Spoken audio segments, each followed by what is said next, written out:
एक बेचारे बाप की दर्दनाक कहानी। Very sad Hindi story. कोई घटना, कोई किस्सा या कोई कहानी कितनी दर्दनाक हो सकती है, इसे नापने का कोई मापदंड तो नहीं है। लेकिन आज के इस पोस्ट में जो कहानी मैं आपको बताने जा रहा हूँ, मुझे यकीन है कि इससे ज्यादा दर्दनाक और दुख भरी कहानी आपने ना कभी पढ़ी होगी, ना सुनी होगी, ना देखी होगी। मैं खुद यह दावा नहीं करता, लेकिन जिनसे मैंने इस कहानी को जाना है वो लोग यह दावा करते हैं कि यह कहानी एकदम सच्ची है। चलो सीधे ही कहानी बताता हूँ। 2014 का वर्ष था। इराक में दहशतगर्दों ने हाहाकार मचा रखा था। हर दिन लड़ाइयाँ, खून खराबा, बम ब्लास्ट, यह तो आम सी बात हो गई थी। ऐसे ही एक गांव पर इन दहशतगर्दों ने कब्जा जमा रखा था और वहां पर वे हर दिन कत्लेआम मचाते थे। इसी गांव में अयूब अपने परिवार के साथ रहता था और यह कहानी इसी व्यक्ति की है।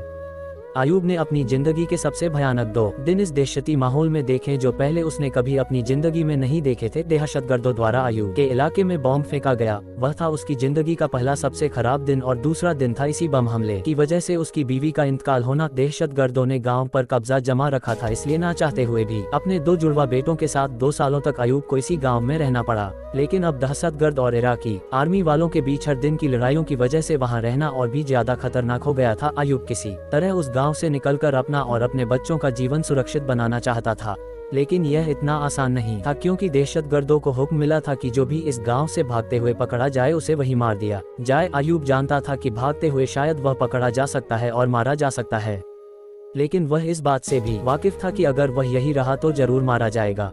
उसे अपनी जान की कोई फिक्र नहीं थी। फिक्र थी तो बस उसके 2 जुड़वा बच्चों की, जो अब उसके लिए दुनिया में सब कुछ थे। काफी सोच विचार और मनोमंथन के बाद अयूब ने एक योजना बनाई। अयूब ने एक दिन अपने दोस्त से बोलकर नींद की दवाएं मंगा ली। उसने अपने बच्चों के दूध में नींद की दवाई मिलाकर रात को उन्हें दूध पिला दिया और उनके सोने का इंतजार करने लगा। उसका प्लान था कि रात के अंधेरे में चुपके से बिना आवाज किए इस गांव से निकलकर सीधा इराकी आर्मी तक पहुंचा जाए, इसलिए बच्चों का शांत रहना बहुत जरूरी था। बच्चों के सो जाने के बाद अयूब ने दोनों बच्चों को अपने कंधों पर लिया और चुपके से दबे पांव गांव से निकलने लगा। लेकिन बदनसीबी है कि उसका साथ छोड़ने का नाम नहीं ले रही थी। गांव के कोने कोने में दहशतगर्दी पहरा दे रहे थे। एक दहशतगर्दी ने अयूब की आहट सुन ली और उसकी दिशा में एक गोली चला दी। गोली सीधे एक बच्चे के पीठ को चीरते हुए आर पार हो गई और अयूब के कंधे पर जा लगी। बच्चे की वहीं पर मौत हो गई, लेकिन मजबूर अयूब अपना दुख मनाने के लिए रुक भी नहीं सकता था। वह किसी तरह बचते बचाते आगे बढ़ गया और दहशतगर्द की नजरों से ओझल हो गया।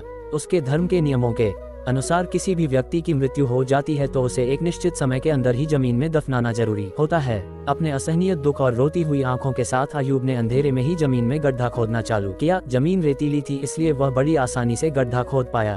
अपने बच्चे को दफन किया और दूसरे बच्चे को लेकर फिर आगे बढ़ गया। थकान से बेहाल और दुख से बेजान अयूब आखिरकार इराकी आर्मी तक पहुंच गया। जो घटना उसके साथ हुई थी उसने उसकी आजाद होने की खुशी खत्म कर दी थी। आर्मी वालों ने जब उसे अपनी तरफ आते देखा तो उनमें से एक ने दौड़कर उसके कंधे से उसके दूसरे बच्चे को लिया। अयूब वहीं पर बैठ गया। आर्मी वालों ने उसे पीने के लिए पानी दिया। अयूब पानी पीने लगा, तब आर्मी वालों की बातें उसके कान पर पड़ी, जिन्हें सुनकर उसके पैरों तले से जमीन खिसक गई। आर्मी वाले आपस में बात कर रहे थे, जरूर इस बच्चे के पीठ पर लगे घाव की वजह से इसकी मौत हुई होगी। हो सकता है किसी दहशतगर्द ने पीछे से गोली चलाई हो। उनकी बातें सुनकर अयूब को रियलाइज हुआ कि उसने कितनी बड़ी गलती कर दी थी। उसने रात के अंधेरे में और अपने पहले बच्चे की मौत के गम में अपना सुध बुध खोकर अपने सोते हुए बच्चे को ही मरा समझकर उसे दफन कर दिया था। दोस्तों, यह कहानी सुनकर आपके मन में निराशा के भाव आ गए होंगे। ऐसा होना बड़ा ही सहज और स्वाभाविक है, लेकिन इतनी दर्द भरी इस कहानी से भी हम एक सीख ले सकते हैं।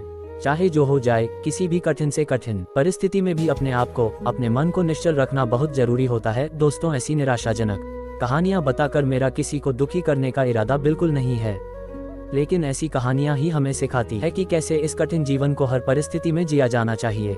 कहानी को पढ़ने के लिए आपका धन्यवाद। ऐसी ही नई नई कहानियां आप अपने साइकोलॉजी ज्ञान फैक्ट के चैनल पर पढ़ सकते हैं।